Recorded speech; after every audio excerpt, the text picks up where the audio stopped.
Selamat pagi, selamat siang, selamat sore, selamat malam Pak Aris dan teman-teman semua.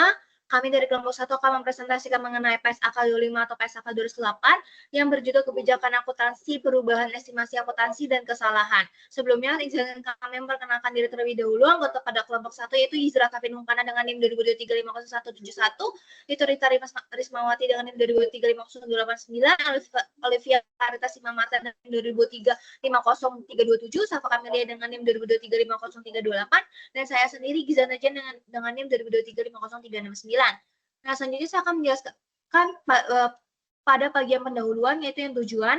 Yang pertama, tujuan dari PSAK 25 adalah menjelaskan aturan untuk memilih dan menerapkan kebijakan akuntansi, mengubah taksir atau estimasi akuntansi, mengoreksi kesalahan pada laporan keuangan periode sebelumnya, yang tujuannya agar laporan keuangan menjadi lebih relevan, andal, dan bisa dibandingkan dari waktu ke waktu dan antar perusahaan. Nah, selanjutnya adalah ruang lingkup. Nah, penerapan PSAK itu digunakan untuk pemilihan dan penerapan kebijakan akuntansi, perubahan estimasi akuntansi, koreksi atas kesalahan terjadi di periode sebelumnya. Nah, dampak pajak akibat koreksi kesalahan dan penyesuaian retrospektif perubahan kebijakan akuntansi diberlakukan dan diungkapkan sesuai dengan PSAK 46, yaitu akuntansi pajak penghasilan.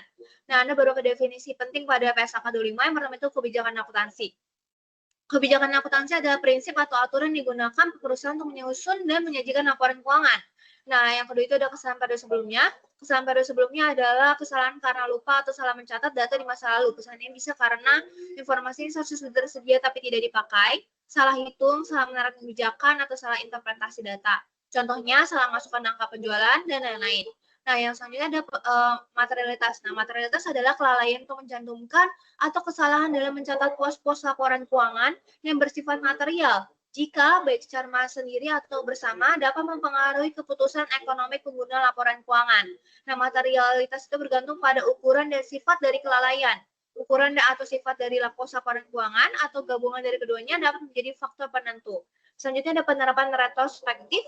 Penerapan retrospektif adalah penerapan kebijakan akuntansi baru untuk transaksi peristiwa kondisi lain seolah-olah kebijakan tersebut telah diterapkan. Nah, yang kedua itu ada penerapan prospektif, adalah penerapan kebijakan baru hanya berlaku untuk transaksi ke depan atau yang terjadi setelah perubahan kebijakan. Dan juga pengakuan dampak perubahan estimasi akuntansi pada periode berjalan dan periode mendatang yang dipengaruhi oleh perusahaan tersebut. Nah, penyajian kembali retrospektif adalah koreksi pengakuan, pengukuran dan pengungkapan jumlah unsur-unsur laporan keuangan seolah-olah kesalahan sebelumnya tidak pernah terjadi. Nah, selanjutnya menjelaskan mengenai perubahan kebijakan akuntansi. Nah, entitas itu bisa mengubah suatu kebijakan dapat mengubah suatu kebijakan akuntansi hanya jika perubahan tersebut dipersyaratkan oleh suatu PSAK atau menghasilkan laporan keuangan yang memberikan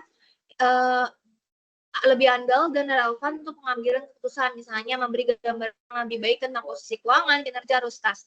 Dan pengguna itu perlu membandingkan laporan keuangan dari satu periode ke periode berikutnya sehingga penerapan kebijakan yang konsisten diperlukan. Baiklah, selanjutnya masuk pada apa aja hal yang bukan termasuk dalam kebijakan akuntansi. Jadi, yang pertama itu, peristiwa atau kondisi lainnya yang berbeda secara substansi daripada yang terjadi sebelumnya. Nah, kalau semisalnya, perusahaan tersebut punya yang namanya transaksi baru atau kejadian baru yang sebelumnya, yang nggak pernah ada, lalu memakai kebijakan akuntansi untuk transaksi tersebut. Nah, itu bukan termasuk dalam suatu perubahan. Nah, contohnya apa? Misalnya, dulu itu perusahaan, nggak pernah menyewa alat berat gitu. Terus tahun ini, itu perusahaan tersebut udah mulai menyewa alat berat tersebut. Nah, otomatis perusahaan tersebut akan memakai PSAK 73 tentang sewa. Nah, itu bukan suatu perubahan kebijakan akuntansi. Kenapa? Karena itu transaksi yang baru, bukan suatu perubahan gitu. Kemudian yang kedua, kalau semisalnya ada perubahan karena keadaan baru, semisalnya dulu nggak pernah perusahaan tersebut sewa gitu, tapi sekarang sudah melakukan sewa gedung lah misalnya gitu. Jadi otomatis perusahaan tersebut harus memakai namanya PSAK 73 tentang sewa kan. Nah, itu juga bukan termasuk ke dalam perubahan kebijakan. Kemudian yang ketiga itu adalah kalau misalnya perusahaan menerapkan penilaian kembali gitu, aset tetap untuk pertama kalinya, yang dimana ini sesuai dengan PSAK 16. Jadi itu juga bukan, termasuk dalam perubahan, kebijakan, tapi lebih ke penerapan PSAK secara normal. Kemudian, yang kedua, kalau perusahaan melakukan perubahan, penerapannya itu ada 2. Yang pertama,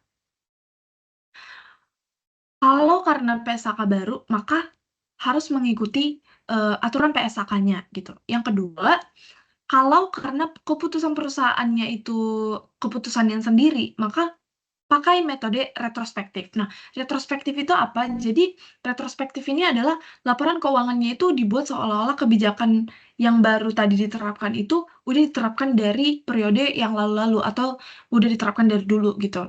Nah, apa yang harus diubah gitu kan? Nah, yang harus diubah itu yang pertama saldo, awal ekuitas periode paling awalnya. Yang kedua itu adalah jumlah komparatif di laporan keuangan tahun lalu juga disesuaikan. Supaya apa? Supaya laporannya si perusahaan itu konsisten dari, dulu atau periode sebelumnya sampai periode yang sekarang. Kemudian tapi kalau semisalnya susah atau enggak praktis gitu, boleh memakai yang namanya pendekatan kumulatif. Jadi cukup disesuaikan saldo awal periode, sekarangnya itu aja. Nah, kemudian yang terakhir adalah pengungkapan penerapan awal. Jadi, apa saja yang perlu diungkapkan dalam penerapan awal tersebut. Yang pertama itu adalah judul PSAK-nya. Kemudian yang kedua, alasan kenapa kebijakan akuntansinya itu harus diubah. Yang ketiga, bagaimana dampaknya ke laporan keuangan kalau semisalnya dilakukan kalau semisalnya dilakukan, hal ini gitu. Kemudian yang keempat, kalau ada yang nggak bisa diretrospektif, ya, harus dijelasin alasannya kenapa nggak bisa diretrospektif. Yang terpenting adalah pengungkapan ini tuh cukup, di laporan keuangan itu untuk periode selanjutnya itu nggak perlu mengulang. Jadi pengungkapan ini tuh cukup dilakukan sekali saja di laporan keuangan, tahun perubahannya tersebut. Tahun-tahun berikutnya itu tidak perlu yang namanya dilakukan, perubahan lagi. Jadi kesimpulan untuk keseluruhan ini, itu adalah perubahan kebijakan akuntansi itu penting buat bikin laporan keuangan jadi lebih relevan pastinya, andal, dan juga konsisten. Nah, tapi perubahan harus dilakukan secara tertib. Harus ada alasan yang jelas, diterapkan retrospektif kalau bisa, dan harus diungkapkan lengkap di laporannya. Baiklah, untuk slide selanjutnya akan dijelaskan oleh teman saya. Baik, selanjutnya mengenai pengungkapan perubahan kebijakan akuntansi sukarela. Jadi kalau perusahaan ini sengaja mengubah kebijakan akuntansi bukan karena tuntutan standar, maka harus diungkapkan di laporan keuangan, kecuali kalau penerapannya ini nggak bisa dilakukan secara praktis. Nah, pengungkapannya ini dilakukan di periode yang berjalan, atau periode sebelumnya, atau periode yang akan mendatang. Nah, apa saja yang harus diungkapkan? Yang pertama, apa kebijakan yang berubah? Yang kedua, kenapa kebijakan yang baru ini dianggap lebih relevan dan lebih andal? Kemudian yang ketiga, kalau memungkinkan, sebutkan dampak angkanya ke periode sekarang, sebelumnya, dan juga di tiap pos laporan keuangan termasuk laba per saham kalau kena dampaknya. Yang keempat, penyesuaian untuk periode sebelum yang disajikan sekarang dan kalau bisa dihitung. Dan yang kelima, kalau nggak bisa diterapkan retrospektif, jelaskan alasan dan sejak kapan kebijakan ini mulai berlaku. Nah, pengungkapan ini tuh cukup dilakukan sekali saja di tahun yang saat terjadi perubahan. Di tahun-tahun berikutnya ini nggak perlu dilakukan pengulangan. Kemudian mengenai PSAK baru yang telah diterbitkan tapi belum diterapkan. Nah, kalau ada PSAK baru yang sudah diterbitkan tapi belum diterapkan, perusahaan itu harus ngasih tahu dua hal. Yang pertama, bahwa PSAK tersebut memang belum diterapkan, dan yang kedua, info yang bisa bantu pembaca menilai potensi dampaknya ke laporan keuangan. Nah, kalau mau lebih jelas, bisa ditambahkan juga judul PSAK-nya, perubahannya ini tentang apa aja, misalnya kayak pengakuan pendapatan, pengakuan sewa, atau instrumen keuangan, kapan PSAK ini mulai berlaku, dan rencana perusahaan untuk memulai menerapkannya, dan juga dampaknya. Kalau udah bisa diukur sebutkan, tapi kalau belum bisa cukup bilang, belum bisa ditentukan saat ini. Kemudian mengenai perubahan estimasi akuntansi, jadi estimasi ini penting karena ada banyak hal dalam dunia bisnis ini yang nggak pasti, kayak misalkan piutang yang nggak tertagih, umur manfaat aset, persediaan yang udah usang, atau kewajiban garansi. Nah, estimasi ini tuh adalah hal yang normal dan penting dalam akuntansi selama dilakukan secara masuk akal dan transparan dan keandalannya tetap terjaga. Nah, kemudian apa saja yang bisa dilakukan revisi? Yang pertama, kalau misalkan ada perubahan kondisi, atau muncul informasi baru atau ada pengalaman tambahan yang bikin perusahaan ini bisa memperkirakan lebih akurat. Nah, revisi estimasi ini nggak berlaku surut ke periode sebelumnya dan bukan dianggap sebagai koreksi kesalahan. Jadi ini murni perubahan karena update atau perubahan kondisi. Nah, gimana kalau kita bingung membedakan antara perubahan estimasi dan perubahan kebijakan akuntansi? Jadi kalau yang berubah itu dasar pengukurannya, misalnya dari harga perolehan ke nilai wajar, itu berarti perubahan kebijakan akuntansi. Tapi kalau agak susah dibedakan, standar menyarankan perlakuan saja sebagai perubahan estimasi akuntansi. Kemudian dari pengakuan dampak perubahan estimasi akuntansi, jadi dampak dari perubahan estimasi itu diakui secara prospektif, artinya hanya ke depan. Jadi kalau cuma pengaruh ke periode sekarang ya cukup dicatat di periode ini, tapi kalau dampaknya ini terjadi juga ke masa depan, maka harus diakui juga di periode yang akan mendatang.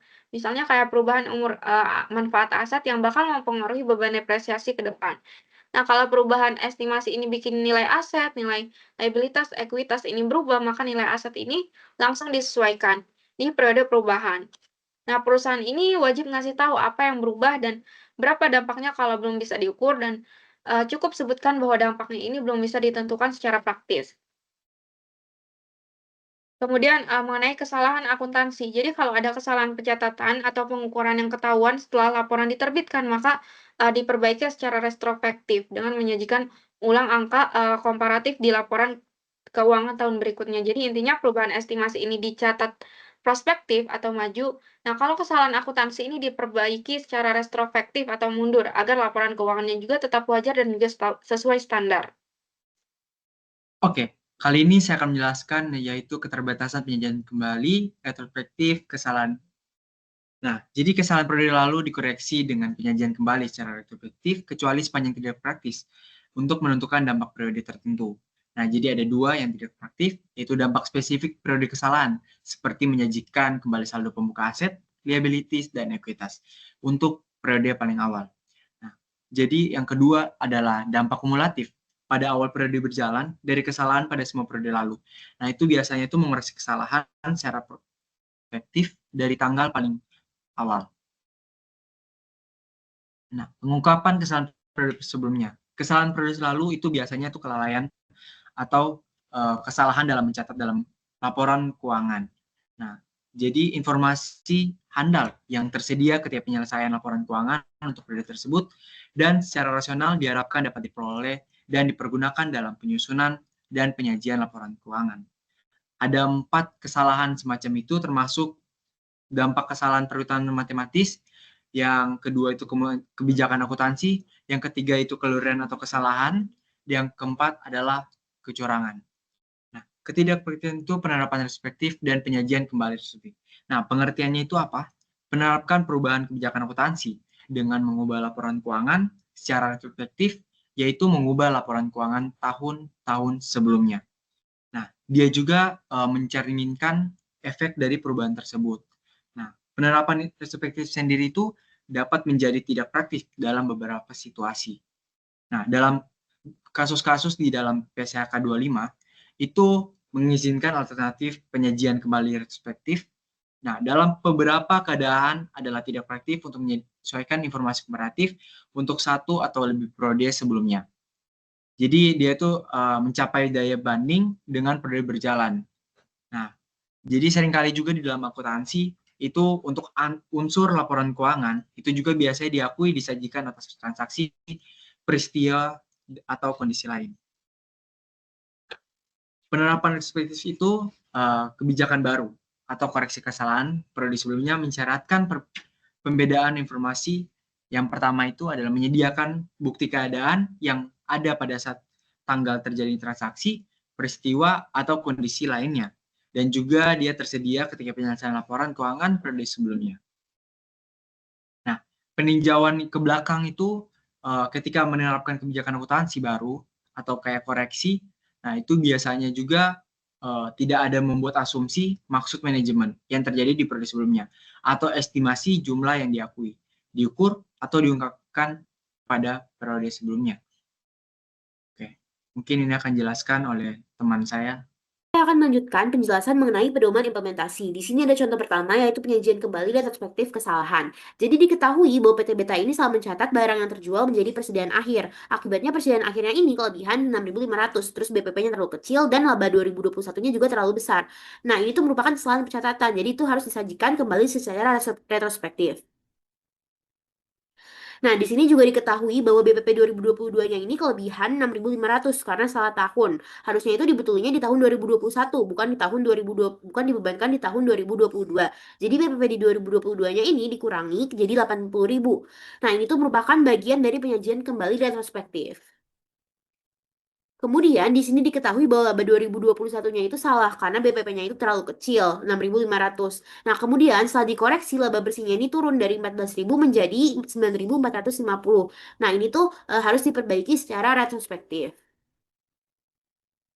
Di sini diketahui bahwa laba 2021-nya itu dicatat sebesar 14.000, tapi yang benar itu harusnya 9.450. Nah, saldo akhir laba di 2021-nya ini dikoreksi dari 34.000 jadi 29.450. Berarti harus dikurangi nih 4.550. Nah, koreksi ini tuh dipakai untuk penyajian kembali retrospektif. Nah, di sini juga diketahui bahwa tarif pajak 2021 dan 2022 adalah sebesar 30%. Nah, ini itu dipakai untuk hitung dampak koreksi ke pajak, utang pajak, dan laba bersih. Kemudian di sini kita juga bisa mencari ekuitas dengan cara menambahkan modal saham dan saldo laba. Nah, karena ini bukan perusahaan publik, jadi kita tuh nggak perlu menghitung EPS. Kemudian di sini juga disajikan laporan laba rugi setelah koreksi. Nah, diketahui laba 2022-nya sebesar 16.800 dan laba 2021-nya sebesar 9.450. Di sini juga disajikan laporan perubahan ekuitas setelah koreksi. Nah, di sini diketahui bahwa saldo per 31 Desember 2022-nya itu modal saham sebesar 5.000, saldo laba sebesar 46.250, dan totalnya sebesar 51.250. Nah, di sini adalah dampak dari koreksi. Jadi di sini tuh dampaknya ekuitasnya akan turun karena laba bersihnya kan juga turun ya sebesar 4.550. Kemudian kita masuk ke contoh kedua yaitu penerapan prospektif untuk perubahan kebijakan akuntansi ketika penerapan retrospektif tidak praktis. Nah, di sini PT Delta itu mengubah kebijakan menjadi yang pertama, komponen penuh. Ini tuh maksudnya setiap bagian asetnya itu disusutkan sesuai umur manfaatnya. Dan yang kedua, revaluasi. Jadi asetnya itu dicatat sebagai nilai wajarnya, bukan harga belinya. Jadi agar ini tuh dilakukan agar nilai aset di laporannya itu lebih akurat. Nah, data aset sebelum 2022-nya itu tuh nggak cukup detail. Jadi kita tuh nggak bisa misahin komponen lama secara akurat. Karena itu kita tuh nggak bisa menerapkan retrospektif. Nah, karena retrospektifnya ini tidak bisa diterapkan, kebijakan barunya itu diterapkan secara prospektif mulai 1 Januari 2022. Nah, artinya laporan yang lamanya itu nggak diubah, jadi langsung kita pakai kebijakan yang baru, untuk kedepannya juga kita pakai kebijakan yang baru. Kemudian, modal revaluasinya ini juga wajib diterapkan prospektif menurut PSAK. Kemudian di sini ada informasi tambahan. Di sini juga diketahui catatan atas laporan keuangan, aset tetapnya itu naik 6.000 dari 11.000 ke 17.000 karena revaluasi. Nah, pajak tangguhannya ini juga naik 1.800 karena revaluasinya itu membuat selisih temporer. Nah, selisih temporer ini cara menghitungnya dengan cara 6.000 dikalikan 30%. Jadi selisih temporernya itu sebesar 1.800. Kemudian di sini surplus evaluasi sebesar 4.200 ini akan masuk ke ekuitas dari kenaikan aset sebesar 6.000 kemudian dikurangi dengan pajak tangguhannya 1.800. Nah, di sini depresiasinya juga akan naik 500 karena nilai asetnya itu kan naik dan menggunakan pendekatan komponen. Kemudian di sini surplus revaluasinya itu sebesar 4.200 juga akan berdampak ke pajak. Karena depresiasinya itu kan naik 500, maka laba pajaknya tuh akan turun. Jadi pajaknya berkurang sebesar 150. Ini didapat dari 30% dikali 500. Sekian presentasi dari kelompok 1, kurang lebihnya mohon maaf. Terima kasih.